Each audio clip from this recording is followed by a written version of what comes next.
वेद व्यास महाभारत के रचयिता की कहानी। महामुनि व्यास बहुत से वेदों और महान कथा महाभारत के रचयिता थे। इसके जीवन का सत्य भी कुछ भिन्न है। इस लेख के माध्यम से हम उनके जन्म से जुड़े समस्त तथ्यों पर प्रकाश डालेंगे। अपनी माँ के आशीर्वाद और पिता के तप से वे एक प्रसिद्ध महामुनि बने। वेद व्यास की माता का नाम सत्यवती था। सत्यवती अप्सरा अद्रिका की बेटी थी। अद्रिका श्राप के कारण एक मछली बन जाती है और यमुना नदी में तैरती रहती है। एक बार चेदी के राजा वासु शिकार कर रहे होते हैं और एक बगुले को मार देते हैं। वे बगुला अपनी पत्नी को देना चाहते थे, लेकिन वो यमुना नदी में गिर जाती है और उसे अद्रिका नाम की वही मछली खा लेती है।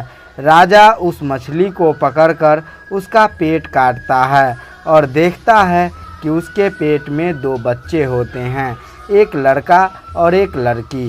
राजा लड़के को अपने पास रख लेता है और अपनी प्रजा को बताता है कि वो चेदी का राजकुमार है।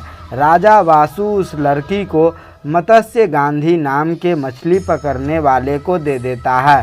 वो उसे अपनी बेटी की तरह पालता है और उसका नाम काली, क्योंकि वो रंग रूप से काली होती है, उसका नाम काली रख देता है। समय के साथ काली का नाम सत्यवती हो जाता है।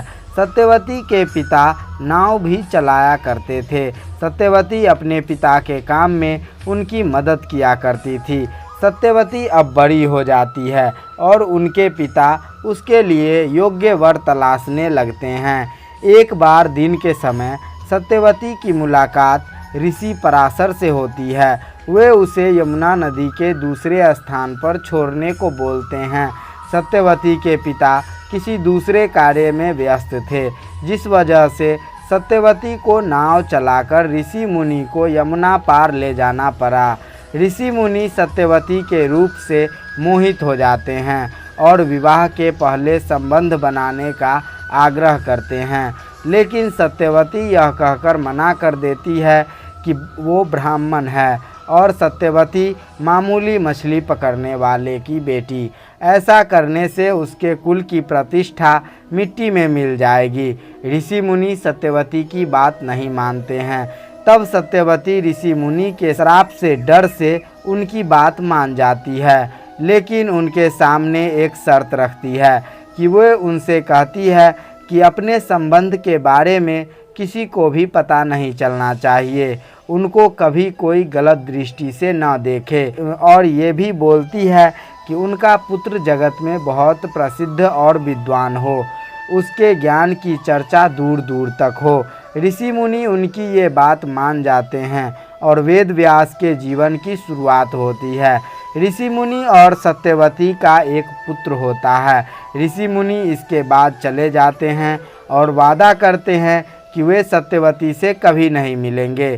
सत्यवती का पुत्र ऋषि मुनि के तप और आशीर्वाद से तुरंत बड़ा हो जाता है और एक हट्टा कट्टा नौजवान बन जाता है। वो अपनी माँ सत्यवती से वादा करती है कि जब भी वो उसे बुलाएगी वो तुरंत उसके पास आ जाएगा और उसकी मनोकामना पूरी करेगा। उस समय उसका नाम कृष्ण रखा जाता है। इसके बाद वे जंगल में चले जाते हैं और तपस्या में लीन हो जाते हैं। बाद में इनका नाम वेद व्यास पड़ा। व्यास बहुत से वेदों और महान कथा महाभारत के रचयिता थे। सत्यवती की वजह से कहीं न कहीं वे भी महाभारत में एक पात्र की भूमिका निभाते हैं।